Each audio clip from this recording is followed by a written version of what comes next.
ചൊരിയൂ പരിശുദ്ധാത്മാവേ, കൃപയുടെ അഭിഷേകം ചൊരിയൂ പരിശുദ്ധാത്മാവേ. ആദിമസഭയിലെ അഭിഷേകം പോൽ ഇന്നു നിറയണമേ, ആദിമസഭയിലെ അഭിഷേകം പോൽ ഇന്നു നിറയണമേ. ആത്മാവേ റൂഹായേ എന്നെ നിറയണമേ, ആത്മാവേ റൂഹായേ എന്നെ നിറയണമേ.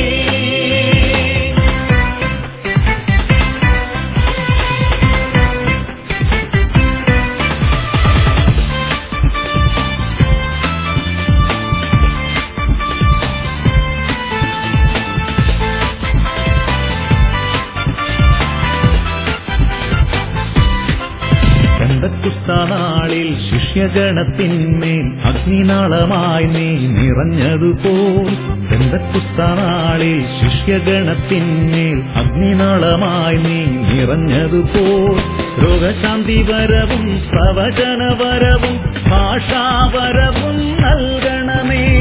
രോഗശാന്തി വരവും പ്രവചനവരവും ഭാഷാവരവും നൽകണമേ, വരദാനങ്ങൾ ചൊരിയണമേ. Praise the Lord.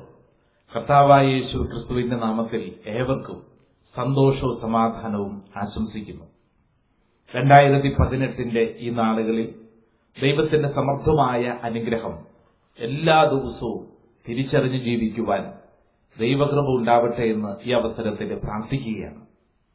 സങ്കീർത്തന പുസ്തകം 80 അധ്യായം 3 തിരുവചനം, ദൈവമേ ഞങ്ങളെ പുനരുദ്ധരിക്കണമേ, അങ്ങയുടെ മുഖം പ്രകാശിക്കുകയും ഞങ്ങൾ രക്ഷപ്പെടുകയും ചെയ്യട്ടെ. സങ്കീർത്തകനായ ദാവീദ് പ്രാർത്ഥിക്കുകയാണ്, ദൈവമേ ഞങ്ങളെ പുനരുദ്ധരിക്കണമേ. 2018 ഏറ്റവും വലിയ പ്രാർത്ഥനയും ഇതുതന്നെയുമായിക്കൊള്ളട്ടെ. നിന്റെ കഴിഞ്ഞകാല ജീവിതത്തിൽ സംഭവിച്ചതിനെ കുറിച്ച് ഓർത്തുകൊണ്ട് വ്യാകുലപ്പെട്ടും അസ്വസ്ഥപ്പെട്ടും പിറുപിറുത്തും നിന്റെ ജീവിതം പാഴാക്കാതെ, ദൈവമേ എന്നെ പുനരുദ്ധരിക്കണമേ, ദൈവമേ എന്നെ വീണ്ടും ജീവനിലേക്ക് നയിക്കണമേ. ഇതൊരു വലിയ പ്രാർത്ഥനയായി ഈ 2018 നമുക്ക് സ്വീകരിക്കാം. പ്രിയപ്പെട്ട സഹോദരങ്ങളെ, ഒത്തിരി പ്രതീക്ഷകളോടും ഒത്തിരി ആഗ്രഹങ്ങളോടും കൂടിയാവാം ഒരുപക്ഷെ 2018 പ്രവേശിച്ചിരിക്കുന്നത്. ഒരുപക്ഷെ മറ്റു ചിലരുടെ മനസ്സിൽ ഇതുപോലെ പ്രതീക്ഷകളോടും സ്വപ്നങ്ങളോടും കൂടെ കഴിഞ്ഞ വർഷങ്ങളിലൊക്കെ പ്രവേശിച്ചിട്ട് നടക്കാതെ പോയതിന്റെ ഒരു നഷ്ടസ്വപ്നവും ഉള്ളിലുണ്ടാവാം. എന്തുതന്നെയുമായിക്കൊള്ളട്ടെ, ഈ വചനം കേട്ടുകൊണ്ടിരിക്കുമ്പോൾ ഈശോ നിന്നെ ചില കാര്യങ്ങൾ പഠിപ്പിക്കാൻ ആഗ്രഹിക്കുന്നു. നിന്നിൽ നിന്ന് ദൈവം എന്താണ് ആഗ്രഹിക്കുന്നത്? ഓരോ ന്യൂ ഇയർ ആഘോഷവും പുതുവത്സര ആഘോഷവും 6 അടി മണ്ണിലേക്കുള്ള നിന്റെ ദൂരം കുറപ്പിക്കുന്നു എന്നുള്ളത് സത്യമാണ്. ഓരോ വർഷവും നീ കടന്നു പോകുമ്പോൾ 6 അടി മണ്ണിലേക്കുള്ള ദൂരം ഇതാ കുറഞ്ഞു കുറഞ്ഞു വരികയാണ് എന്നതിന്റെ അർത്ഥം ഓരോ ദിവസവും നന്മ ചെയ്ത് ജീവിച്ചു കഴിഞ്ഞാൽ 6 അടി മണ്ണിലേക്കുള്ള യാത്ര അനുഗ്രഹപ്രദമായിരിക്കും. 6 അടി മണ്ണിൽ കിടക്കുമ്പോൾ നിനക്ക് സന്തോഷത്തോടെ കിടക്കാൻ സാധിക്കും. ഇല്ലെങ്കിൽ ഈ ഭൂമിയിൽ നീ ഓടിയതും നേടിയതുമൊക്കെ വെറുതെയാണെന്നുള്ള, നിനക്കൊരു ഗുണവും ചെയ്തില്ലെന്നുള്ള സങ്കടത്തിലും നീ കഴിയേണ്ടി വരും. അതുകൊണ്ട് ഈ നാളിൽ നിനക്കെടുക്കാവുന്ന ഏറ്റവും വലിയൊരു തീരുമാനവും 2018 ഏറ്റവും വലിയ തീരുമാനവും എല്ലാ ദിവസവും ഒരു നന്മയെങ്കിലും ചെയ്ത് കടന്നു പോകാനുള്ള ഒരു തീരുമാനമാണ്. നന്മ ചെയ്യാതെ കടന്നു പോകുന്ന ഒരു ദിനവും ഉണ്ടാവല്ലേ എന്ന് നമുക്ക് പ്രാർത്ഥിക്കാം. ഇപ്രകാരം നന്മ ചെയ്ത് കടന്നു പോകുന്നതിന് ആവശ്യം വേണ്ട ഒരു മേഖലയാണ് ഈ അവസരത്തിൽ തിരുവചനത്തിലൂടെ പരിചയപ്പെടുത്താൻ ആഗ്രഹിക്കുന്നത്. അത് മറ്റൊന്നുമല്ല, നിന്റെ ജീവിതത്തിൽ മുന്നോട്ടുള്ള വഴികളിൽ ശ്രദ്ധാപൂർവം ജീവിക്കുവാൻ ദൈവം നിന്റെ കൂടെയുണ്ടെന്നും കഴിഞ്ഞ കാലങ്ങളിലെ ഭാണ്ഡക്കെട്ടും അസ്വസ്ഥപ്പെടുത്തുന്ന ഓർമ്മകളും ചുമന്നുകൊണ്ട് നടക്കരുതെന്നും ഈശോ ആഗ്രഹിക്കുന്നു. യോഹന്നാന്റെ സുവിശേഷം 5 അധ്യായം, ബെത്സൈദ കുളക്കരയിലെ തളർന്നു കിടന്ന രോഗിയാണ് ഇതിന് ഏറ്റവും നല്ല ഉദാഹരണം. 38 വർഷം, 1-2 വർഷമല്ല, 38 വർഷത്തെ അവന്റെ കിടപ്പ്. അവന്റെ ആഗ്രഹം ആ കുളത്തിലേക്ക് ഇറങ്ങി സുഖം പ്രാപിക്കണമെന്നുള്ളതാണ്. എന്നാൽ ഈശോ കടന്നു വരികയാണ് അവന്റെ മുമ്പിലേക്ക്. ഈശോ കടന്നു വന്നിട്ട് ഈശോ അവനോട് പറയുന്ന കാര്യം എന്താണ്? നീ കാലം അത്രയും ആ കുളത്തിലിറങ്ങാൻ വേണ്ടി നീ കാത്തിരുന്നില്ലേ? ഇനി നീ ആ കുളത്തിലേക്ക് ഇറങ്ങണ്ട, ഞാൻ നിന്നിലേക്ക് വരാം. ആരും കൂട്ടിനില്ലല്ലോ എന്നുള്ളതിന്റെ ദുഃഖവും ജീവിതത്തിൽ ഞാനിവിടെ കിടന്ന് തീർന്നു എന്നുള്ള പരിതം പറച്ചിലുമായിട്ടാണ് ആ കുളക്കിടവിൽ ആ രോഗി കിടക്കുന്നത്. ഈശോ അവനോട് ചോദിക്കുന്ന ചോദ്യം വളരെ പ്രസക്തമാണ്. എന്താണ്? ഞാൻ നിനക്ക് വേണ്ടി എന്ത് ചെയ്തു തരണമെന്നാണ് നീ ആഗ്രഹിക്കുന്നത്? കേട്ടുകഴിയുമ്പോൾ തമാശയായിട്ട് തോന്നും. കാരണം ഇവൻ പിന്നെ എന്തിനാണ് അവിടെ കിടക്കുന്നത്? പ്രിയപ്പെട്ടവർ, ഈശോയുടെ ഈ ചോദ്യത്തിന്റെ അടുത്ത മേഖലയാണ് പ്രധാനപ്പെട്ട കാര്യം. കാരണം അവൻ പറഞ്ഞൊരു ഉത്തരവുണ്ട്. എന്താ അവൻ പറഞ്ഞത്? ഈശോയെ, എനിക്ക് സുഖം വേണം എന്നല്ല അവൻ പറഞ്ഞത്. മറിച്ച് അവൻ പറഞ്ഞത്, എത്രയോ നാളായി ഞാൻ ഇവിടെ കിടക്കുന്നു, ഒരൊറ്റ മനുഷ്യൻ എന്നെ തിരിഞ്ഞു നോക്കാനില്ല, ആരും എന്നെ സഹായിക്കാനില്ല. ചോദിച്ച ചോദ്യം, ഞാൻ നിനക്ക് വേണ്ടി എന്തു ചെയ്തു തരണമെന്നാണ് നീ ആഗ്രഹിക്കുന്നത്? അവൻ പറഞ്ഞ ഉത്തരം മറ്റൊന്നാണ്. അവൻ പറഞ്ഞത്, എന്റെ ജീവിതത്തിൽ ആരും എനിക്ക് കൂട്ടിനില്ല, ഇന്നലകളുടെ ഓർമ്മകളുടെ കൈപ്പേറിയ ഭാണ്ഡവുമായിട്ട് ഞാനിങ്ങനെ കഴിയുകയാണ്. എന്നെ കേൾക്കുന്ന സഹോദര സഹോദരി, 2018 നാളുകളിൽ ദൈവം നിന്നോട് ചോദിക്കുന്ന ചോദ്യം ഇത് തന്നെയാണ്. ഞാൻ നിനക്ക് വേണ്ടി എന്ത് ചെയ്തു തരണമെന്നാണ് നീ ആഗ്രഹിക്കുന്നത്? നീ ദൈവത്തോട് പറയ്. നീ ഇന്നും എന്താണ് പറഞ്ഞുകൊണ്ടിരിക്കുന്നത്? നീ പറഞ്ഞുകൊണ്ടിരിക്കുന്നത്, ഇന്നലകളിൽ അങ്ങനെ സംഭവിച്ചു, കഴിഞ്ഞ വർഷം അങ്ങനെ സംഭവിച്ചു, കഴിഞ്ഞ നാളുകളിൽ ആ വ്യക്തി എന്നോട് ചെയ്തു, എന്റെ വീട്ടുകാരെന്നോട് ചെയ്തു, എനിക്ക് രക്ഷപ്പെടാൻ യാതൊരു സാധ്യതയുമില്ല എന്നിങ്ങനെ എണ്ണി നിന്റെ ഇന്നലകളെക്കുറിച്ച് കുറ്റം പറഞ്ഞ് ജീവിക്കുകയാണെങ്കിൽ മുമ്പോട്ടുള്ള ജീവിതം അവിടെ ദുസ്സഹമായി തീരും. നിന്റെ ഇന്നലകളുടെ കൈപ്പേറിയ അനുഭവങ്ങളുടെ മധ്യത്തിൽ അന്ധകാരത്തിന് നടുവിലേക്കാണ് ഈശോ വരുന്നത്. ശൂന്യമാണ്, ഒന്നുമില്ലായിരിക്കാം, എല്ലാം നഷ്ടപ്പെട്ടിട്ടുണ്ടാവും. ആ നഷ്ടപ്പെട്ടതിന്റെ നടുവിലേക്ക് ഈശോ വന്നിട്ട് ചോദിക്കുന്ന ചോദ്യം, മകനെ, മകളെ, ഞാൻ നിനക്ക് വേണ്ടി എന്ത് ചെയ്തു തരണമെന്നാണ് നീ ആഗ്രഹിക്കുന്നത്? വിശുദ്ധ ഗ്രന്ഥം വായിച്ചു നോക്ക്. തകർക്കപ്പെട്ടവരുടെയും തരിപ്പണമായവരുടെയും ശൂന്യമായവരുടെയും ജീവിതത്തിലേക്ക് ഈശോ വന്നു. ഈശോ അവർക്ക് രക്ഷകനും നാഥനുമായി തീർന്നു. കൊടുങ്കാറ്റിനെ ശാന്തമാക്കുന്ന ആ തിരുവചന ഭാഗം എടുത്ത് ധ്യാനിച്ചു നോക്കിക്കേ. ജീവിതത്തിന്റെ പരിഭ്രമം, എന്ത് ചെയ്യണമെന്നറിയാതെ ജീവിതത്തിന്റെ പരിഭ്രമം. ഇനി മുമ്പോട്ട് നീങ്ങുമ്പോൾ യാതൊരു സാധ്യതയുമില്ല. അവർക്ക് അസ്വസ്ഥത കൂടിക്കൊണ്ടിരിക്കുകയാണ്. രാവേറെ മീൻ പിടിക്കാൻ പോയിട്ടും ഈ പൊടിമീൻ പോലും കിട്ടാതിരുന്ന ശിഷ്യന്മാരുടെ സങ്കടമോർത്ത് നോക്കിക്കേ. മീൻപിടുത്തക്കാരാണ്, വൈദഗ്ധ്യമുള്ളവരാണ്, അവർക്കറിയാം എവിടെയാണ് വല വീശേണ്ടതെന്ന്. പക്ഷെ രാവേറെ അവരധ്വാനിച്ചിട്ടും ഒരു പൊടിമീൻ പോലും കിട്ടിയില്ല. സങ്കടം. അവരുടെ അധ്വാനത്തിന്റെ നഷ്ടങ്ങളുടെ നടുവിൽ, കൊടുങ്കാറ്റ് വന്നപ്പോൾ അനുഭവിച്ച ശിഷ്യന്മാരുടെ ഭീതിയുടെ നടുവിൽ, കാനായിലെ വിവാഹ വിരുന്നിന്റെ കണക്കുകൂട്ടലുകളൊക്കെ തകിടം മറിഞ്ഞതിന്റെ നടുവിൽ, തളർവാദം പിടിപെട്ടിട്ട് ഇനി രക്ഷയില്ല 38 വർഷത്തിന്റെ രോഗത്തിന്റെ നടുവിൽ, മരിച്ചവന്റെ ജീവിതത്തിന്റെ നടുവിൽ, സ്വന്തം മകന്റെ മരണം വിലാപമായിട്ടുള്ളിൽ കൊണ്ട് നടക്കുന്ന നായീമിലെ വിധവയുടെ മുമ്പിൽ എന്ന് തുടങ്ങി ഓരോ വചനഭാഗവും എടുത്ത് ധ്യാനിച്ചു നോക്ക്. പരാജയപ്പെട്ട ഓരോ മനുഷ്യന്റെ മുമ്പിൽ ഈശോ വന്നിട്ടുണ്ട്. അവരുടെ പരാജയങ്ങളെ കർത്താവ് അനുഗ്രഹമാക്കി മാറ്റിയിട്ടുണ്ട്. നിന്റെ കണ്ണുനീരിന് ഉത്തരമുണ്ട്. ഇന്നലകളിൽ നീ അനുഭവിച്ച ഓരോ കണ്ണുനീരിനും ഉത്തരമുണ്ട്. നിന്റെ കുരിശ് ഒരിക്കൽ പുഷ്പിക്കും. ഇലപൊഴിയുന്ന കാലങ്ങൾക്കപ്പുറം തളിരണിയുന്ന കാലമുണ്ടെന്നോർക്കണം. കവിളിലോടൊഴുകുന്ന കണ്ണുനീരിനപ്പുറം പുഞ്ചിരിയുണ്ടെന്നതും മറക്കരുത്. നമ്മുടെ പ്രിയപ്പെട്ട ബേബി ജോൺ സുഹൃത്ത്, നമ്മുടെ പ്രിയപ്പെട്ട ബേബി ജോൺ എഴുതിയ ഒരു കവിതയല്ലേ, നമ്മുടെ പ്രിയപ്പെട്ട ബേബി ജോൺ എഴുതിയ മനോഹരമായിട്ടുള്ള ഗാനം നമ്മുടെയൊക്കെ ഹൃദയങ്ങളെ വല്ലാണ്ട് പിടിച്ചുലച്ചൊരു ഗാനമല്ലേ. ഞാൻ അദ്ദേഹത്തോട് ചോദിച്ചു, ബേബി ജോൺ സഹോദരൻ എങ്ങനെയാണ് ഈ പാട്ട് എഴുതാൻ സാധിച്ചത്? അതിന്റെ സന്ദർഭം പറഞ്ഞപ്പോ കരഞ്ഞുപോയി. പ്രിയപ്പെട്ടവരെ, ജീവിതത്തിന്റെ സകല പ്രത്യാശയും നഷ്ടപ്പെട്ട ഒരനുഭവത്തിന്റെ നടുവിൽ ഇതാ കർത്താവ് പുതിയ തളിരണിയുന്ന കാലമുണ്ടെന്ന് ഓർക്കണം എന്ന് പഠിപ്പിക്കുകയാണ്. ബേബി ജോൺ ഏറെ സ്നേഹിക്കുന്ന അദ്ദേഹത്തിന്റെ പ്രിയപ്പെട്ട ഗുരുതുല്യനായിട്ടുള്ള ഒരു വൈദികനെ കാണാൻ ചെന്നപ്പോ അദ്ദേഹത്തിന് ക്യാൻസർ പിടിപെട്ടിട്ട് അദ്ദേഹം ആകപ്പാടെ ഒരു ഡിപ്രഷൻ മൂഡിലിരിക്കുകയാണ്. സങ്കടം.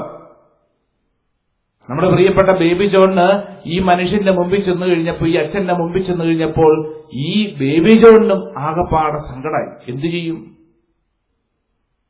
അച്ഛന്റെ മുഖത്തേക്ക് നോക്കിയപ്പോൾ മുഖത്ത് ആകപ്പാടെ സങ്കടപ്പാടുകൾ, തലമുടി എല്ലാം തന്നെ കീമോ ചെയ്ത് എല്ലാം സാവധാനം കൊഴിഞ്ഞുകൊണ്ടിരിക്കുന്നു. സങ്കടം. അതിലൊന്നും പറയാൻ പറ്റിയില്ല. തിരിച്ചു ചെന്നിട്ട് ബേബി ജോൺ കലയന്താനി പേപ്പറെടുത്ത് പേനയെടുത്ത് കുറിച്ചു വെച്ചു. ഇല പൊഴിയുന്ന കാലങ്ങൾക്കപ്പുറം തളിരണിയുന്ന കാലമുണ്ടതോർക്കണം, കവിളിലൂടൊഴുകുന്ന കണ്ണുനീരിനപ്പുറം പുഞ്ചിരിയുണ്ടെന്നതും മറക്കരുത്. പ്രിയപ്പെട്ടവരെ, സംഭവത്തിന്റെ ഒരു തുടർച്ചയുണ്ട്. നീണ്ട 2 വർഷങ്ങൾക്ക് ശേഷം അതേ വൈദികനെ ഊർജ്ജസ്വലനായിട്ട് ഉന്മേഷവാനായിട്ട് സൗഖ്യം പ്രാപിച്ച് തലമുടിയെല്ലാം മനോഹരമായിട്ട് വന്ന് വീണ്ടും അദ്ദേഹത്തെ കണ്ടുമുട്ടിയതിന്റെ ഒരു ഓർമ്മ ബേബി ജോൺ കരയന്താനി പങ്കുവയ്ക്കുകയുണ്ടായി. ഞാൻ പറഞ്ഞു വെക്കുന്നത്, കവിളിലൂടൊഴുകുന്ന കണ്ണുനീരിനപ്പുറം പുഞ്ചിരിയുണ്ടെന്നതും മറക്കരുത്. 2017 ചുമട് ഭാരമുള്ളതായിരിക്കാം. നീ വിചാരിച്ചതുപോലെ പലതും സംഭവിച്ചിട്ടില്ലായിരിക്കാം. നഷ്ടങ്ങൾ ഒത്തിരി ഉണ്ടായിട്ടുണ്ടാവാം, പരാജയങ്ങൾ ഉണ്ടായിട്ടുണ്ടാവാം, ഇനി രക്ഷയില്ല എന്ന് നീ കരുതുന്ന അവസ്ഥയുണ്ടാവാം. എന്നാൽ നിന്റെ രക്ഷയില്ല എന്ന് കരുതുന്നതിന്റെ നടുവിൽ, പരാജയമാണെന്ന് നീ കരുതുന്നതിന്റെ നടുവിൽ നിനക്കു വേണ്ടി നിന്റെ കർത്താവ് അത്ഭുതങ്ങൾ ഒരുക്കും. 2018 ഒരു അത്ഭുതത്തിന്റെ ദിനമായി മാറട്ടെ എന്ന് പ്രാർത്ഥിക്കുക. പ്രിയപ്പെട്ടവരെ, മനുഷ്യന്റെ ബുദ്ധി അവസാനിക്കുന്നിടത്താണ് ദൈവം ആരംഭിക്കുന്നത്. നിന്റെ കണക്കൂട്ടലുകൾ ശരിയാകാറുണ്ടോ? കണക്കുകൂട്ടലുകളെല്ലാം തെറ്റിയവരല്ലേ നമ്മിൽ പലരും. കേൾക്കുന്ന മാതാപിതാക്കളെ നിങ്ങൾ ചിന്തിച്ചു നോക്കിക്കേ. സ്വന്തം മക്കളെ കുറിച്ച് എത്രയോ കണക്കൂട്ടലുകൾ നിനക്കുണ്ടായിരുന്നു. അതനുസരിച്ച് വല്ലതുമാണോ അവർ നീങ്ങിയത്? നിന്റെ ജീവിതത്തെക്കുറിച്ച് നിനക്കൊരു കണക്കൂട്ടലില്ലായിരുന്നു. എല്ലാം നഷ്ടപ്പെട്ടില്ലേ? കണക്കൂട്ടലുകളെല്ലാം നഷ്ടപ്പെടുമ്പോൾ ഓർത്തുകൊള്ളണം, ദൈവത്തിന്റെ പ്രവൃത്തി ആരംഭിക്കുകയാണ്. ഒന്നും പരാജയമല്ല, ഒന്നും അവസാനമല്ല, എല്ലാം ആരംഭമാണ്.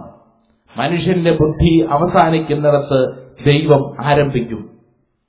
ഈശോയെ കല്ലറയിങ്കൽ അടക്കം ചെയ്തതോടുകൂടി യഹൂദജനം വിചാരിച്ചു, പട്ടാളക്കാർ വിചാരിച്ചു തീർന്നു, അവന്റെ ചരിത്രം തീർന്നു. എന്നാൽ യഥാർത്ഥ ചരിത്രം ആരംഭിക്കുകയായിരുന്നു. ഒന്നും അവസാനമല്ല. കല്ലറയിൽ നിന്ന് ഉയർത്തെഴുന്നേറ്റ ഈശോ നിന്നോട് പഠിപ്പിക്കുന്നു, 2017 പരാജയം ഒരു പരാജയമല്ല, മറിച്ച് 2018 നിനക്ക് വേണ്ടി ഒരുക്കി വെച്ചിരിക്കുന്ന സന്തോഷമുണ്ട്, കൃപയുണ്ട്. അത് സ്വീകരിക്കുക. പ്രിയപ്പെട്ടവരെ, ഒന്നും അവസാനമല്ല. കഴിഞ്ഞ നാളിൽ ഞാൻ കേട്ടതും വായിച്ചതുമായ 3 സാക്ഷ്യങ്ങളൊന്ന് പങ്കുവയ്ക്കാം. ഒന്ന്, നീണ്ട വർഷങ്ങളോളം ഒരു കുഞ്ഞിനു വേണ്ടി കാത്തിരുന്ന ദമ്പതികളുടെ സാക്ഷ്യമാണ്. അവർ പ്രാർത്ഥിച്ചു, ഒരുങ്ങി, പക്ഷേ അവർക്ക് കുഞ്ഞിനെ കിട്ടുന്നില്ല. വൈദ്യശാസ്ത്രം പരിശോധിച്ചിട്ട് പറഞ്ഞു, ഭാര്യയ്ക്കും ഭർത്താവിനും ശാരീരികമായ കുറവുകളൊന്നുമില്ല, പക്ഷേ കുഞ്ഞുണ്ടാവുന്നില്ലല്ലോ. അവർക്കിനി മറ്റു രീതികളൊക്കെ, IVF-ഉം മറ്റു പലതും അവർ പരിശോധിക്കുക. അവരങ്ങനെ പലതും ശ്രമിച്ചിട്ടും ഒന്നുമേ ഉണ്ടായില്ല. നീണ്ട വർഷങ്ങൾ കഴിഞ്ഞു. കഴിഞ്ഞ നാളിൽ 20 വർഷങ്ങൾക്ക് ശേഷം, വിവാഹം കഴിഞ്ഞിട്ട് 20 വർഷങ്ങൾക്ക് ശേഷം ഇതാ അവർക്ക് കുഞ്ഞുങ്ങളുണ്ടായി, 2 ഇരട്ട കുഞ്ഞുങ്ങൾ. വൈദ്യശാസ്ത്രം പരാജയപ്പെട്ടെടുത്ത് ദൈവത്തിന്റെ ശാസ്ത്രം വിജയിച്ചിരിക്കുന്നു. വൈദ്യശാസ്ത്രം പരാജയപ്പെട്ടെടുത്ത് ദൈവത്തിന്റെ ശാസ്ത്രം വിജയിച്ചിരിക്കുന്നു. എന്നെ കേൾക്കുന്ന പ്രിയപ്പെട്ടവരെ, നിന്റെ ജീവിതത്തിൽ അസാധ്യമാണ്, രക്ഷയില്ല എന്ന് കരുതിക്കൊണ്ട് നീ ഏതെങ്കിലും കാര്യത്തിൽ പരാജയപ്പെട്ട് നീ മുഖം കുനിച്ചിരിക്കുന്നെങ്കിൽ ഇതാ നിനക്ക് വേണ്ടി മുഖമുയർത്തി ജീവിക്കാൻ, സന്തോഷത്തോടെ ജീവിക്കാൻ, പ്രത്യാശയോടെ ജീവിക്കാൻ, പരാജയമല്ല എന്ന് പറഞ്ഞ് ജീവിക്കാൻ കർത്താവ് ഒരു സാക്ഷ്യമൊരുക്കുകയാണ്. 2ാമത്തെ സാക്ഷ്യം ഒരമ്മയുടേതാണ്. 2 മക്കളുള്ള ഒരമ്മ. 2ാമത്തെ കുഞ്ഞിന് ചെറുപ്പത്തിലെ മാരകമായ രോഗം വന്ന് അസ്വസ്ഥമായി. ഈ കുഞ്ഞിനെ ഹോസ്പിറ്റലിൽ അഡ്മിറ്റ് ചെയ്തു. നീണ്ട ദിവസങ്ങൾ ഹോസ്പിറ്റലിൽ ഈ കുട്ടി തീവ്ര പരിചരണത്തിലായിരുന്നു. ഡോക്ടർമാര് പറഞ്ഞു രക്ഷയില്ല. അമ്മയും ഈ കുടുംബവും കണ്ണുനീരോടെ പ്രാർത്ഥിക്കുന്നു. പ്രിയപ്പെട്ടവരെ, ഡോക്ടർമാര് ഈ കുട്ടി മരിച്ചു എന്ന് വിധി എഴുതി. ഇനി ചെയ്യാനായിട്ട് യാതൊരു ട്രീറ്റ്മെന്റുമില്ല, മരിച്ചു, ജീവന്റെ ചലനം കാണാനില്ല. അമ്മയെ വിവരമറിയിച്ചു. പ്രിയപ്പെട്ടവരെ, അമ്മ ആശുപത്രിയിൽ ഈ കുഞ്ഞിനെ കാണാൻ വേണ്ടിയിട്ട് അത്രയും ദിവസം കാണിക്കത്തില്ലായിരുന്നു. കുഞ്ഞിനെ ഒരു നോക്ക് കാണാൻ വേണ്ടിയിട്ട് അവസാനമായിട്ട് കാണാൻ വേണ്ടി ചെല്ലുന്ന രംഗമുണ്ട്. പ്രിയപ്പെട്ടവരെ, കണ്ടു നിന്നവര് പറഞ്ഞ സാക്ഷ്യമാണ്. പിന്നീട് ഈ അമ്മ ഒരു ധ്യാന കേന്ദ്രത്തിൽ പറഞ്ഞ സാക്ഷ്യവുമാണ്. ഈ അമ്മ കയ്യിലിരുന്ന കൊണ്ടയും പിടിച്ചുകൊണ്ട് ഓടിച്ചെന്ന് ജീവനറ്റ ഈ കുഞ്ഞിനെ കെട്ടിപ്പിടിച്ചുകൊണ്ട് എന്റെ ഈശോയെ, എന്റെ കുഞ്ഞിന് ജീവൻ നൽകണമേ എന്ന് പ്രാർത്ഥിച്ചത്രേ. പ്രിയപ്പെട്ടവരെ, ചലനശേഷി നഷ്ടപ്പെട്ടുവെന്ന് ഡോക്ടർമാർ വിധിയെഴുതിയ ആ കുഞ്ഞിന്റെ ശരീരം സാവധാനം, ഹൃദയം സാവധാനം മിടിക്കാൻ തുടങ്ങി, സാവധാനം ചലനം സംഭവിച്ചു തുടങ്ങി. ഡോക്ടർമാർക്ക് പോലും അത്ഭുതം, അത്ഭുതം. പ്രിയപ്പെട്ടവരെ, ആ കുഞ്ഞ് ഇന്ന് സുഖമായിട്ട് ജീവിക്കുന്നുണ്ട്. മരിച്ചു എന്ന് കരുതിയ, ജീവൻ നഷ്ടപ്പെട്ടു എന്ന് കരുതിയ കുഞ്ഞ് ഈശോയുടെ നാമം വിളിച്ച് പ്രാർത്ഥിച്ച ഒരു അമ്മയുടെ കണ്ണുനീരിലൂടെ ഇതാ തിരിച്ചു വന്നിരിക്കുകയാണ്. ഇന്ന് ആ കുട്ടി നന്നായിട്ട് പഠിക്കുന്നുണ്ട്. രണ്ടാമത്തെ സാക്ഷി ഞാൻ പറഞ്ഞത്, ഏതെങ്കിലും രോഗം പിടിപെട്ടിട്ട് ജീവിതത്തിൽ രക്ഷയില്ല എന്ന് കരുതി ആരെങ്കിലും ജീവിക്കുന്നുണ്ടെങ്കിൽ ഇതാ നിനക്ക് മുമ്പിൽ കർത്താവ് ഒരു വഴി തുറക്കുകയാണ്. ചലനം നഷ്ടപ്പെട്ട നിന്റെ ശരീരത്തിന് ചലനം നൽകും. ക്യാൻസർ നിന്റെ ശരീരത്തെ പിടികൂടി നിന്റെ കോശങ്ങളെ നശിപ്പിച്ചിട്ടുണ്ടെങ്കിൽ ആ കോശങ്ങൾക്ക് ജീവൻ നൽകും കർത്താവ്.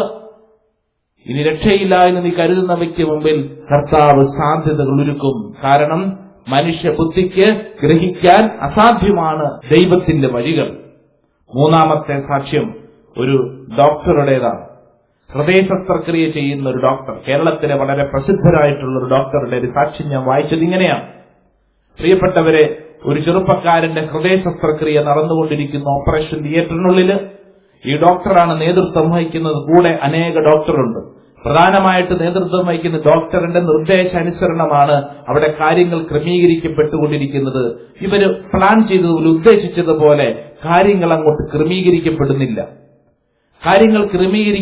ഓപ്പറേഷൻ തിയേറ്ററിനുള്ളിൽ ഈ നേതൃത്വം വഹിക്കുന്ന ഈ ഡോക്ടറിന് ആകപ്പാട് അസ്വസ്ഥത. ഇനി എന്ത് ചെയ്യും? വിചാരിച്ചതുപോലെ ഹൃദയ ശസ്ത്രക്രിയ അങ്ങോട്ട് വിജയിക്കുന്നില്ല. പരാജയത്തിലേക്ക് പോകുന്ന ഒരു ജീവനാണ്. ജീവൻ നഷ്ടപ്പെടാം. ഈ ഡോക്ടർ ഇനി പഠിച്ച വൈദ്യശാസ്ത്രത്തിന്റെ ചിന്തകളെല്ലാം വിട്ടിട്ട് അവിടെ നിന്ന് കണ്ണടച്ച് ഈശോയെ, ഡോക്ടറെ, എനിക്ക് വഴി കാണിക്കണമേ എന്നുകൊണ്ട് കണ്ണുനീരോടെ പ്രാർത്ഥിച്ചപ്പോൾ ഈ ഡോക്ടറുടെ മുമ്പിൽ പുതിയ ഒരു വഴി, ഹൃദയ ശസ്ത്രക്രിയ ചെയ്യുന്നതിന് അത്രയും നേരം ചെയ്തുകൊണ്ടിരുന്ന വഴിയല്ല, മറ്റൊരു വഴി കർത്താവ് പറഞ്ഞുകൊടുത്തത്രേ. ഈശോ പറഞ്ഞതനുസരിച്ച് ആ ഡോക്ടർ അപ്രകാരം ഓപ്പറേഷന് നേതൃത്വം നൽകിയെന്നും ഹൃദയ ശസ്ത്രക്രിയ വൻ വിജയമായിരുന്നെന്നും ഇന്നും ആ ചെറുപ്പക്കാരൻ സന്തോഷത്തോടുകൂടി ജീവിച്ചിരിക്കുന്നുണ്ടെന്നും സാക്ഷ്യം. ഞാൻ പറഞ്ഞു വരുന്നത്, പ്രിയപ്പെട്ടവരെ, അസാധ്യമാണ്, രക്ഷയില്ല എന്ന് കരുതിക്കൊണ്ട് നീ മാറ്റിവെച്ചിരിക്കുന്നവയ്ക്ക് മുമ്പിൽ കർത്താവ് പുതിയ വഴികൾ തുറക്കും. 2018 പുതിയ വഴികൾ തുറക്കാനുള്ള ഒരു മേഖലയാണ്. അടഞ്ഞ വാതിലുകൾ തുറക്കും. 13 തവണ ILTC പരീക്ഷ എഴുതിയിട്ട് പരാജയം. ഇനി രക്ഷയില്ല. ഒരു നേഴ്സ് ഈ ഞങ്ങളുടെ ധ്യാനകേന്ദ്രത്തിൽ ഒന്ന് പ്രാർത്ഥിക്കുക, പക്ഷെ ഇനി രക്ഷയില്ല. 14 തവണ എഴുതി. ഓരോ തവണയും ഞാൻ പ്രാർത്ഥിച്ചിട്ട് തന്നെ എഴുതിയത്. 14 തവണ എഴുതി. എന്നിട്ടും ഞാൻ എന്റെ ഈശോയെ വിട്ടിട്ടില്ല. ഈ പെണ്ണ് അങ്ങനെയാ പറഞ്ഞത്. എന്നിട്ടും ഞാൻ എന്റെ ഈശോയെ വിട്ടിട്ടില്ല. എനിക്ക് വിശ്വാസമുണ്ട് എന്റെ ഈശോ നടത്തും. പ്രിയപ്പെട്ടവരെ, 14 തവണ എഴുതിയിട്ട് പരാജയമടഞ്ഞ ഈ പെണ്ണ് ധ്യാനത്തിന് വന്ന് പ്രാർത്ഥിച്ചു. പ്രാർത്ഥനയുടെ അവസരത്തിൽ ഈ പെണ്ണിനൊരു ദർശനം കിട്ടുകയാണ്. ഈ പെണ്ണ് വാതിലിൽ ഇങ്ങനെ മാറി മാറി മുട്ടുന്നു. അവസാനം ഒരു വാതിൽ തുറക്കുന്നു. ഒരു വാതിൽ തുറന്നപ്പോൾ അനേക വാതിലുകൾ തുറക്കുന്നു. ദർശനത്തിന്റെ അർത്ഥം ഈ പെൺകുട്ടിക്ക് മനസ്സിലായില്ല. പങ്കുവച്ചപ്പോൾ ഞാൻ പറഞ്ഞത് ഇങ്ങനെയാണ്: ഒരുപക്ഷെ നിന്റെ ജീവിതത്തിൽ അടഞ്ഞുകിടന്ന വാതിലുകൾ കർത്താവ് നിനക്ക് വേണ്ടി തുറക്കുന്നു എന്നതിന്റെ അർത്ഥം, നിനക്ക് വേണ്ടി കർത്താവ് ഇതാ അനുഗ്രഹത്തിന്റെ വഴി തുറക്കുന്നു. നീ ധൈര്യമായിട്ട് പോവുക. പ്രിയപ്പെട്ടവരെ, 15ാം തവണ ILTC പരീക്ഷ എഴുതി നന്നായിട്ട് മാർക്ക് വാങ്ങി വിജയിച്ച് ഇന്ന് വിദേശത്ത് ജോലി ചെയ്യുന്നു. ഞാൻ പറഞ്ഞു വന്നത് ഇങ്ങനെയാണ്: എത്ര വട്ടം പരീക്ഷ എഴുതിയിട്ടും ജയിച്ചില്ല എന്ന് കരുതിയ ആരെങ്കിലും ഉണ്ടോ? നിന്റെ ജീവിതത്തിൽ രക്ഷയില്ല എന്ന് കരുതുന്നവരുണ്ടോ? ഈശോ പറയുന്നു, അങ്ങനെയല്ല. നിനക്ക് രക്ഷയുണ്ട്. നിന്റെ ജീവിതത്തിൽ പ്രതീക്ഷയുണ്ട്. ലൂക്കായുടെ സുവിശേഷത്തിൽ അവസാന അധ്യായത്തിൽ നമ്മൾ വായിക്കുന്നുണ്ടല്ലോ, എമ്മാവൂസിലേക്ക് പോകുന്ന ശിഷ്യന്മാര്. അവരുടെ മുഖത്തെക്കുറിച്ച് വചനം പറയുന്നു, അവര് മ്ലാനവദനരായിരുന്നു. അവരുടെ പ്രതീക്ഷകളെല്ലാം നഷ്ടപ്പെട്ടു പോയി. അവര് മ്ലാനവധനരായിരുന്നു. എങ്ങനെ ഇരിക്കേണ്ടവരാ? ഉയർത്തെഴുന്നേറ്റ യേശുവിന്റെ ശിഷ്യന്മാരാ. പക്ഷേ ഉയർത്തെഴുന്നേറ്റ യേശു ക്രിസ്തുവിനെ കുറിച്ച് അവർക്ക് അറിവില്ലാതിരുന്നത് കൊണ്ട് അവരുടെ ഉള്ളിൽ ഇപ്പോഴും കല്ലറയെങ്കിൽ മാത്രമുള്ള ഈശോയായിരുന്നു ഉണ്ടായിരുന്നത്. അവര് മരിച്ച വീട്ടിലെ കുടുംബാംഗങ്ങളായിരുന്നു. അവർ മ്ലാനവധനരായിരുന്നു. ഈ മ്ലാനവധനരുടെ ജീവിതത്തിലേക്കാണ് ഈശോ കടന്നു വരുന്നത്. അവരുടെ കണ്ണുകൾ തുറക്കപ്പെട്ടു. 2018 നിന്റെ കണ്ണുകൾ തുറക്കുവാനുള്ള ഒരു വർഷമാണ്. ഏതെങ്കിലും കാര്യത്തെക്കുറിച്ച് ഓർത്തുകൊണ്ട് അരിശപ്പെട്ടും ദേഷ്യപ്പെട്ടും ദുഃഖിച്ചും നിന്റെ കണ്ണടച്ചിരിക്കുന്നുണ്ടെങ്കിൽ നിന്റെ കണ്ണ് തുറക്കുക. ഈശോ നിന്നിൽ പ്രകാശിക്കുന്നു. സങ്കീർത്തനം പഠിപ്പിക്കുന്നുണ്ടല്ലോ, അവിടുത്തെ നോക്കിയവർ പ്രകാശിതരായി, അവിടുത്തെ നോക്കിയവർ പ്രകാശിതരായി. നിന്റെ ജീവിതത്തിന്റെ ഇന്നലകളിലെ കഴിഞ്ഞകാല ജീവിതത്തിന്റെ സങ്കടങ്ങൾ അതെന്തു തന്നെയുമാണെങ്കിലും അതെല്ലാം ഒരു സൈഡിൽ വെച്ചിട്ട് നിനക്ക് വീണ്ടും ഒരു ഫിനിക്സ് പക്ഷിയെപ്പോലെ ചിറകടിച്ചു പറന്നുയരാനുള്ള ഒരവസരം. വെളിപാടിന്റെ പുസ്തകം 21-ാം അധ്യായം 4-ാം തിരുവചനം പഠിപ്പിക്കുന്നുണ്ടല്ലോ, നിന്റെ കണ്ണുനീര് അവസാനിപ്പിക്കും. നിന്റെ കണ്ണുനീര് അവസാനിപ്പിച്ച് മുന്നോട്ട് നീങ്ങാനുള്ള കൃപ. എല്ലാ കാര്യങ്ങളിലും നമുക്ക് പൂർണ്ണ തൃപ്തി ലഭിക്കണമെന്ന് നിർബന്ധമില്ല. മാനുഷികമായിട്ടുള്ള പ്രശ്നങ്ങൾ നമ്മുടെ ചുറ്റുവട്ടത്തുമുണ്ട്. കഴിഞ്ഞ വർഷവും ഒരുപക്ഷെ ഇതുപോലെ തന്നെ നീ പ്രാർത്ഥിച്ചിട്ട് ഒരുങ്ങിയിട്ട് നീ ജീവിതത്തിലോട്ട് പ്രവേശിച്ചിട്ടില്ലേ? ഈ 2017 പ്രവേശിച്ചത് അങ്ങനെ തന്നെയായിരിക്കാം. എന്നിട്ടോ പ്രതീക്ഷിച്ചതിന് വിപരീതമായ എന്തെല്ലാം കാര്യങ്ങൾ ഈ സംഭവിച്ച കാര്യങ്ങളുടെ നടുവിൽ നീ എന്ത് ചെയ്തു? എങ്ങനെ ഇരുന്നു? പഴയ നിയമത്തിൽ ജോബിനെ കുറിച്ച് വായിക്കുന്നുണ്ട്. ജോബിന്റെ ജീവിതത്തിൽ പ്രശ്നങ്ങളും പ്രതിസന്ധികളും ഉണ്ടായപ്പോൾ ജോബ് എന്ത് ചെയ്തു എന്ന് നീ ചോദിച്ചു കഴിഞ്ഞാൽ വചനം പഠിപ്പിക്കുന്നത് ജോബ് ദൈവത്തോട് ചേർന്നിരുന്നു എന്നുള്ളതാണ്. 2017 നിനക്ക് പ്രശ്നങ്ങളുണ്ടായപ്പോ, ഈ കഴിഞ്ഞ വർഷങ്ങളില് നിനക്ക് ജീവിതത്തിൽ തകർച്ചയും പ്രാരാബ്ധങ്ങളും ഉണ്ടായപ്പോ നീ എന്ത് ചെയ്തു? ചോദ്യം വളരെ പ്രധാനപ്പെട്ടതാണ്. നീ എന്ത് ചെയ്തു? പ്രിയപ്പെട്ടവരെ, ദൈവത്തോട് ചേർന്നിരിക്കാൻ പറ്റിയോ? അതോ ജീവിതത്തെക്കുറിച്ച് കുറ്റപ്പെടുത്തിയും പരാതി പറഞ്ഞും പെറുപെറുത്തും നീ തള്ളി നീക്കിയോ? ഇതാ കർത്താവ് നിനക്ക് വേണ്ടി ഒരു വഴി തുറക്കുകയാണ്. യെശയ്യായുടെ പുസ്തകം 43-ാം അധ്യായം 18-19 തിരുവചനം. കഴിഞ്ഞ കാര്യങ്ങൾ ഓർക്കുകയോ പരിഗണിക്കുകയോ വേണ്ട. ഇതാ നിനക്ക് വേണ്ടി ഒരു പുതിയ കാര്യം ഞാൻ നൽകുന്നു. വിജനദേശത്തൊരു പാത ഒരുക്കപ്പെടും, മരുഭൂമിയിൽ നദികളുണ്ടാവും. എന്നതിന്റെ അർത്ഥം എന്താണ്? നീ ഇന്നലകളിൽ സംഭവിച്ചതിനോർത്തുകൊണ്ട് അസ്വസ്ഥപ്പെട്ട് രക്ഷയില്ല എന്ന് കരുതിയിരിക്കുകയാണ്. ഇതാ നിനക്ക് വേണ്ടി കർത്താവ് ഒരു വഴിയൊരുക്കുന്നു. ഒരു ചെറുപ്പക്കാരൻ അവനാകെ സങ്കടത്തിലാണ്. രണ്ട് സഹോദരിമാരുടെ വിവാഹം കഴിഞ്ഞു. ഇവൻ ഏറ്റവും ഇളയ ചെറുക്കനാണ്. അപ്പൻ നല്ല മദ്യപാൻ. ഈ ചെറുപ്പക്കാരൻ എന്റെ മുമ്പിൽ വന്ന് കണ്ണുനീരോടെ ഇരുന്നപ്പോൾ അവൻ പറഞ്ഞത് ഇങ്ങനെയാണ്: അച്ഛാ, എനിക്ക് ഇന്നേ വരെ സന്തോഷിക്കാൻ പറ്റിയിട്ടില്ല. അച്ഛൻ എന്റെ മുഖത്തേക്ക് നോക്കിക്കേ, എന്റെ മുഖത്ത് സങ്കടം കണ്ടോ? അച്ഛാ, ചെറുപ്പത്തിൽ മുതൽ എനിക്ക് സങ്കടം. ഞാന് എന്റെ വീട്ടിൽ സന്തോഷം കണ്ടിട്ടില്ല.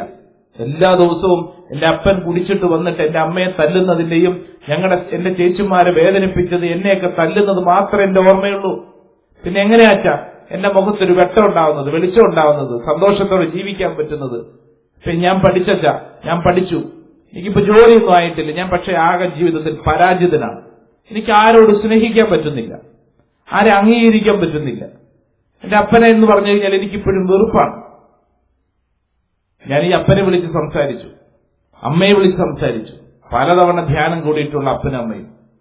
ഈ അമ്മ കണ്ണുനീരോടെ പറഞ്ഞു: അച്ഛാ, ഞാൻ എന്റെ മകന് വേണ്ടി എന്തെല്ലാം ചെയ്യാമോ അതെല്ലാം ചെയ്തിട്ടുണ്ട്. എന്റെ ഭർത്താവിന് വേണ്ടി ഞാൻ എന്തെല്ലാം ചെയ്യാമോ അതെല്ലാം ചെയ്തിട്ടുണ്ട്. ഞാൻ ഇതിനപ്പുറം എന്താണ് ചെയ്യേണ്ടത്? ശരിയാണ്. ഈ അമ്മയുടെ പ്രാർത്ഥന കൊണ്ടാണ് ആ ഭവനം നിലനിൽക്കുന്നത്. ഭർത്താവ് ഒന്നാന്തരം കുടിയൻ. പലതവണ ഡി അഡിക്ഷൻ സെന്ററിൽ കൊണ്ടുപോയിട്ടു. പലതവണ പല സ്ഥലങ്ങളിൽ. ഒരു കാര്യമില്ല. ട്രീറ്റ്മെന്റ് കഴിഞ്ഞ് തിരിച്ചു വരും, വീണ്ടും കുടിക്കും. കരളൊക്കെ പോയി, ആകപ്പാട പ്രശ്നം. ധ്യാനം പലതവണ കൂടി. ഓരോ ധ്യാന അവസരത്തിൽ ഇദ്ദേഹം പുറകെ വന്നിരിക്കും. ഇവിടെ തന്നെ ഞങ്ങളുടെ ധ്യാന കേന്ദ്രത്തിൽ 3-4 തവണ കൂടി പുറകെ വന്നിരിക്കും. ആകപ്പാട അസ്വസ്ഥത. അറിയാം. ധ്യാനം കഴിയുമ്പോഴും ഇദ്ദേഹത്തെ ഞാൻ അന്വേഷിച്ചപ്പോ കണ്ടു തൊട്ടപ്പുറത്ത് കുടിക്കാൻ പോയിരിക്കുക. പ്രിയപ്പെട്ടവരെ, ഇതിൽ നിന്നൊരു മോചനമില്ലാത്ത അവസ്ഥ. അത്രത്തോളം ഈ അമ്മയും മകനും ഒക്കെ സഹിക്കുന്നുണ്ട്. ഇപ്പൊ ഞാൻ പറഞ്ഞു വന്നത് ഈ ചെറുപ്പക്കാരനെ കുറിച്ചാണ്. ഇവരോട് ഞാൻ ചോദിച്ചു, നിനക്ക് ജീവിതത്തിൽ സന്തോഷത്തോടെ ജീവിക്കണം, സന്തോഷത്തോടെ ജീവിക്കണമെന്ന് ആഗ്രഹമുണ്ടച്ച, ഇനി ഞാൻ എന്താ ചെയ്യേണ്ടത്? എന്റെ അമ്മയുടെ കണ്ണുനീര് കണ്ടിട്ട് അതുകൊണ്ട് മാത്രമാണ് ഞാൻ ജീവിച്ചിരിക്കുന്നത്. ഇല്ലാതെ ഞാൻ വല്ലയിടത്ത് ഇട്ടിട്ട് പോയേനെ. അപ്പനെയൊക്കെ നോക്കാൻ എനിക്ക് ഇഷ്ടമല്ല. അപ്പനെന്ന് പറഞ്ഞാൽ എനിക്ക് അരിശമാണ്. ഞാൻ എന്ത് ചെയ്യും? ചെറുപ്പക്കാരന്റെ സങ്കടം അവൻ ഇങ്ങനെ കൂടിക്കൂടി വരിക, സങ്കടം കൂടിക്കൂടി വരിക. അവന് വേണ്ടി പ്രാർത്ഥിച്ചപ്പോൾ കർത്താവ് നൽകിയൊരു വചനം അതായിരുന്നു. യെശയ്യായുടെ പുസ്തകം 43-ാം അധ്യായം 18-19 തിരുവചനം. ഞാൻ ആ മകനോട് പറഞ്ഞു, എന്റെ പൊന്നുമോനെ, ഇതാ വചനം പഠിപ്പിക്കുന്നു. കഴിഞ്ഞ കാര്യങ്ങൾ നീ ഓർക്കുകയോ പരിഗണിക്കുകയോ വേണ്ട. ഇതാ ഒരു പുതിയ കാര്യം നിനക്ക് വേണ്ടി ചെയ്യുന്നു. പുതിയ കാര്യം കർത്താവ് നിനക്ക് വേണ്ടി ചെയ്യുന്നു. അതുകൊണ്ട് നീ കഴിഞ്ഞ കാര്യത്തെ ഓർത്തുകൊണ്ട് നീ പിറുപിറുത്തോണ്ടിരിക്കരുത്. അപ്പനെക്കുറിച്ച് നീ ഓർത്തുകൊണ്ട് നീ സങ്കടപ്പെട്ടിരിക്കല്ലേ. അപ്പൻ അങ്ങനെയാണ്. നിന്റെ അപ്പന് വേണ്ടി നീ പ്രാർത്ഥിക്കുക. അനേക മദ്യപാനങ്ങൾക്ക് വേണ്ടി പ്രാർത്ഥിക്കാൻ ഒരു നിയോഗമാണ്. അതോടൊപ്പം തന്നെ നിന്റെ നെഞ്ചിൽ നീ എഴുതി വെക്കണം, എന്റെ അപ്പനെ പോലെ ഞാൻ ആവരുത്, എന്റെ അപ്പനെ പോലെ ഞാൻ ആവരുത്. എഴുതി വെക്കണം. നീ അതുപോലെ ചെയ്യരുത്, കുടിക്കരുത്. ഈ ചെറുപ്പക്കാരൻ ഒരു തീരുമാനമെടുക്കുകയാണ് എന്റെ മുമ്പിൽ ഇരുന്നു കൊണ്ട്. ഞാൻ എന്റെ അപ്പനെ പോലെ ആവില്ല. ഞാൻ എന്നിട്ട് അവനോട് പറഞ്ഞു, ഇതാ വാർത്ത വചനം പറഞ്ഞില്ലേ, യെശയ്യായുടെ പുസ്തകം 43:19, നിനക്ക് വേണ്ടി വിജനദേശത്ത് വഴിയൊരുക്കപ്പെടും, മരുഭൂമിയിൽ നദികളുണ്ടാവും. വിജനദേശത്ത് ഒരു വഴിയുണ്ടാവാൻ യാതൊരു സാധ്യതയുമില്ല, മരുഭൂമിയിൽ നദി ഉണ്ടാകാൻ യാതൊരു സാധ്യതയുമില്ല. പക്ഷേ നിനക്ക് വേണ്ടി കർത്താവ് തരും. ഞാൻ അവനോട് പറഞ്ഞു, ഈ വചനം നീ നിന്നോട് തന്നെ പറയ്. എനിക്ക് വേണ്ടി എന്റെ കർത്താവ് പുതിയ വഴിയൊരുക്കും, എനിക്ക് വേണ്ടി എന്റെ കർത്താവ് നദികൾ ഒഴുക്കും. അനുഗ്രഹത്തിന്റെ വഴി, അനുഗ്രഹത്തിന്റെ നദി കർത്താവ് നിനക്ക് വേണ്ടി ഒരുക്കും. നിന്റെ തലയില് നീ ചിന്തിച്ചു കഴിഞ്ഞാൽ ഉത്തരം കിട്ടില്ല. പക്ഷേ ഇത് കർത്താവ് നൽകുന്ന ഒരു വഴിയാണ്, കർത്താവ് നൽകുന്ന ഒരു വഴിയാണ്, സാധ്യതയാണ്. നീ പ്രാർത്ഥിക്കും അവനെ. പ്രിയപ്പെട്ടവരെ, അവൻ പ്രാർത്ഥിക്കാൻ തുടങ്ങി. അവൻ ഈശോയോട് പറഞ്ഞു, ഈശോയെ എനിക്ക് വേണ്ടി പുതിയൊരു വഴി തുറക്കണമേ, ഈശോയെ എനിക്ക് വേണ്ടി നദി ഒരുക്കണമേ, അനുഗ്രഹം ഒഴുക്കണമേ, കൃപ ഒഴുക്കണമേ എന്നാണ് പ്രാർത്ഥന. ഇവനിങ്ങനെ ആവശ്യത്തില് ഇവനിങ്ങനെ ആഗ്രഹിച്ച് പ്രാർത്ഥിക്കാൻ തുടങ്ങി. ഇവനിങ്ങനെ പ്രാർത്ഥിക്കാൻ തുടങ്ങിയതനുസരിച്ച് അവന്റെ ഉള്ളിൽ സ്നേഹം വർദ്ധിക്കാൻ തുടങ്ങി. അപ്പനോട് സ്നേഹം വർദ്ധിക്കാൻ തുടങ്ങി. അവനെല്ലാവരോടും സ്നേഹം വർദ്ധിക്കാൻ തുടങ്ങി. അവന്റെ ഇരുണ്ട മുഖത്ത് പ്രകാശം സാവധാനം വരാൻ തുടങ്ങി. സങ്കീർത്തകൻ പറഞ്ഞില്ലേ, അവിടുത്തെ നോക്കിയവർ പ്രകാശിതരായി. ആ പ്രകാശം ഈ ചെറുപ്പക്കാരന്റെ മുഖത്തേക്ക് വരാൻ തുടങ്ങി. കുറെ നാളുകൾക്ക് ശേഷം വീണ്ടും ആ ചെറുപ്പക്കാരൻ വന്നു. അവൻ പറഞ്ഞു, അച്ഛാ ഒത്തിരി നന്ദിയുണ്ട്, എന്റെ അപ്പനെ കുറിച്ച് എനിക്ക് ഓർത്ത് സങ്കടമല്ല അച്ഛാ, ഞാൻ പ്രാർത്ഥിക്കാറുണ്ട് എന്റെ അപ്പനെ ഓർത്തുകൊണ്ട്. ഞാൻ ഒരിക്കലും എന്റെ ചെറുപ്പകാലം മുതൽ ഞാൻ ഇങ്ങനെ സങ്കടപ്പെട്ടു വന്നല്ലോ എന്നോർത്തുകൊണ്ട്, ഞാൻ എന്റെ അപ്പൻ അങ്ങനെയൊക്കെ ചെയ്തല്ലോ എന്നോർത്തുകൊണ്ട് എനിക്ക് പരിഭവമൊന്നുമില്ല. ഞാൻ പ്രാർത്ഥിക്കുന്നുണ്ട്. അച്ഛാ, എന്റെ ഉള്ളിൽ വലിയ തീരുമാനങ്ങളുണ്ട്. ഞാൻ ഒരിക്കലും എന്റെ അപ്പനെ പോലെ ആവില്ല എന്ന് മാത്രമല്ല, അനേകർക്ക് നന്മ ചെയ്യാനുള്ള ഒരു തീരുമാനം എന്റെ ഉള്ളിലുണ്ട്. പ്രിയപ്പെട്ടവരെ, നമ്മുടെ മുമ്പിൽ 2018 വെച്ചു നീട്ടുന്ന ഏറ്റവും വലിയ അഭിഷേകത്തിന്റെ മേഖലയും ഇത് തന്നെയാണ്. നിന്റെ ജീവിതത്തിൽ ഇന്നലകളെ സംഭവിച്ചതിനെ ഓർത്തുകൊണ്ട് നീ പരിതപിച്ചിരുന്നിട്ട് എന്ത് കാര്യം? നിനക്ക് ഈ കഴിഞ്ഞ വർഷത്തിലോട്ട് പോയിട്ട്, കഴിഞ്ഞ വർഷങ്ങളിലോട്ട് പോയിട്ട് നിന്റെ കയ്പ് നിറഞ്ഞ അനുഭവങ്ങൾ ശരിയാക്കാൻ പറ്റുമോ? നിനക്ക് തിരികെ പോകാൻ പറ്റുമോ? ജീവിതത്തിന്റെ റീവൈൻഡ് ബട്ടൺ ഉണ്ടോ? നിനക്ക് വ്യക്തികളെ ശരിയാക്കാൻ പറ്റുമോ? നിന്റെ തീരുമാനങ്ങളെ ശരിയാക്കാൻ പറ്റുമോ? പറ്റില്ലല്ലോ. സംഭവിച്ചതെല്ലാം സംഭവിച്ചില്ലേ? ജീവിതത്തിൽ സംഭവിച്ച കാര്യങ്ങളെ ക്രമീകരിക്കുന്നതിലാണ് വിജയം. ഒത്തിരി തീരുമാനങ്ങളെടുത്ത് തെറ്റിപ്പോയി. എന്തോരം തീരുമാനങ്ങളെടുത്തു അല്ലേ? ഓരോ കുമ്പസാരാവസരത്തിൽ നീ തീരുമാനമെടുത്തില്ലേ, ഇനിമേലിൽ ഞാൻ അങ്ങനെയില്ല, ഇങ്ങനെയല്ല, അങ്ങനെ പൊക്കോളാം. എന്നിട്ടോ കുമ്പസാരാവസരത്തിൽ മാത്രമല്ല, ഓരോ മാസത്തിന്റെ പ്രവേശനത്തിൽ, ഓരോ വർഷത്തിന്റെ പ്രവേശനത്തിൽ നീ തീരുമാനമെടുത്തു, ഞാൻ ഇങ്ങനെ ആയിക്കോളാം, ഞാൻ അങ്ങനെ ആയിക്കോളാം. എന്നിട്ടോ തെരഞ്ഞെടുപ്പുകൾ എല്ലാം പാളിപ്പോയി. ഈശോ പറയുന്നു, മകനെ മകളെ സാരമില്ല, നിന്റെ തെരഞ്ഞെടുപ്പ് പരാജയപ്പെട്ടെങ്കിലും, നിന്റെ ജീവിതത്തിൽ നീ പരാജയമാണെന്ന് വീട്ടുകാരും നാട്ടുകാരും പറഞ്ഞാലും ഒന്നിന്റെയും മുമ്പിൽ നീ പതറണ്ട. കാരണം ഞാൻ നിന്റെ കൂടെയുണ്ട്. 2018 നിന്റെ മുമ്പിൽ വെച്ച് നീട്ടുന്ന ഏറ്റവും വലിയ വാഗ്ദാനം അത് തന്നെയാണ്. ഇല പൊഴിയുന്ന കാലങ്ങൾക്കപ്പുറം തളിരടിയുന്ന കാലമുണ്ടെന്ന് ഓർക്കണം. കവിളിലൂടെ ഒഴുകുന്ന കണ്ണുനീരിനപ്പുറം പുഞ്ചിരിയുണ്ടെന്നതും നീ മറക്കരുത്. നിന്റെ ജീവിതത്തിൽ കർത്താവ് പുഞ്ചിരി നൽകും, പ്രതീക്ഷകൾ നൽകും, സ്വപ്നങ്ങൾ നൽകും. നിന്റെ മുഖത്തിന്റെ ഇരുണ്ട അവസ്ഥ കർത്താവ് പ്രകാശമാനമാക്കും. അതിനുള്ള വിളിയാണ് ഈ നാളുകളിൽ കർത്താവ് ഒരുക്കുന്നത്. നഷ്ടപ്പെട്ടതെല്ലാം പോട്ടെ, നഷ്ടപ്പെട്ടതെല്ലാം പോട്ടെ, നീ അവസാനിപ്പിച്ചിടത്ത് നിന്റെ ദൈവം ആരംഭിക്കും. നാട്ടുകാർ നിന്നെ പരാജയമാണെന്ന് പറഞ്ഞെടുത്ത് ദൈവം നിനക്ക് വേണ്ടി വിജയത്തിന്റെ കൊടി ഉയർത്തും. അതിനുവേണ്ടി പ്രാർത്ഥിക്കുക. ദൈവം നിന്റെ കൂടെയുണ്ടെന്നുള്ള ആത്മാവബോധത്തിൽ ജീവിക്കുക. അതിനുള്ള വിളിയാണ് ഈ 2018 നിനക്ക് നൽകിയിരിക്കുന്നത്. ചുറ്റുവട്ടത്ത് എന്ത് സംഭവിക്കുന്നുണ്ടെങ്കിലും അതിന്റെ മുമ്പിലല്ല നീ ചിന്തിക്കേണ്ടത്, മറിച്ച് നിന്നെക്കുറിച്ച് ദൈവം എന്ത് പറയുന്നു. യെശയ്യായുടെ പുസ്തകം 43-ാം അധ്യായം 4-5 തിരുവചനം സമയം കിട്ടുമ്പോൾ വായിച്ച് പ്രാർത്ഥിക്കണം. ദൈവം നിന്നോട് പറയുന്നുണ്ട്, മകനെ മകളെ, ഞാൻ നിന്നോട് കൂടെയുണ്ട്. സമർപ്പിക്കേണ്ട, നിന്റെ കൂടെയുണ്ട്. ഭയപ്പെടേണ്ട, ഞാൻ നിന്റെ കൂടെയുണ്ട്. ഞാൻ നിന്നെ സ്നേഹിക്കുന്നു. പ്രിയപ്പെട്ടവരെ, ഇപ്രകാരം നൽകുന്ന ആശ്വാസം ഹൃദയത്തിൽ സ്വീകരിച്ചുകൊണ്ട് ഓരോ ദിവസവും നന്മ ചെയ്ത് കടന്നുപോകാൻ തീരുമാനമെടുക്കാം. ഒരു നന്മയെങ്കിലും ചെയ്യാതെ കടന്നുപോയാൽ ആ ദിവസം ഉണ്ടാവാതിരിക്കട്ടെ എന്ന് പ്രാർത്ഥിക്കാം. നന്മ ചെയ്യാനുള്ള വിളിയാണ് 2018 നൽകുന്നത്. കൈപ്പേറിയ അനുഭവങ്ങൾ, പഴയ അനുഭവങ്ങൾ തലയിൽ കൊണ്ട് നടക്കരുത്. ദൈവം നിന്നെ പ്രത്യാശയോടെ ജീവിക്കാൻ കൃപ തരുന്നു. സമർത്ഥമായിട്ട് അനുഗ്രഹിക്കട്ടെ. ആമേൻ.